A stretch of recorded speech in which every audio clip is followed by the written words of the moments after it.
Yes, you can recharge non-paint aerosol products only when the can's valve stem and safe pressure range match the refill method and the product's chemistry allows it. Recharging begins by inspecting the can top and valve stem, confirming it is a common valve type that accepts a refill adapter and that the can is rated for the target pressure. Read the safety data sheet for the product to confirm the propellant or active ingredient is not reactive with the refill gas and to verify safe storage conditions. Use a calibrated regulator on the refill cylinder and limit refill pressure to the original can's marked working pressure or a conservative lower value if unknown.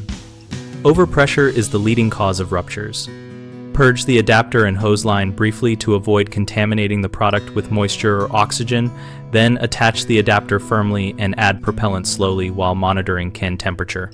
Stop if the can becomes warm and allow it to cool before adding more. Never refill cans that are dented, rusted, or subject to previously sustained high temperatures because these structural defects weaken the container.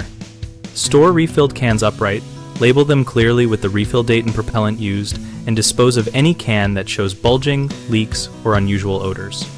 Common mistakes include assuming every valve fits every adapter, which leads to leaks and contamination, so always verify valve compatibility and use the correct adapter. Another frequent problem is ignoring chemical compatibility. If the product's ingredients can react with the propellant, you can create toxic gases or degrade effectiveness. So check the safety data sheet and do not refill reactive formulations. A third issue is overpressurizing the can by using too high cylinder pressure or no regulator, which can rupture the can, so always use a regulator, add propellant slowly, and never exceed the can's rated pressure.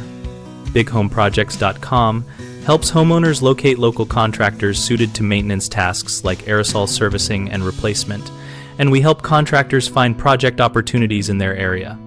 We also host a discussion community so users and pros can share real-world experiences, ask safety questions, and compare practical techniques.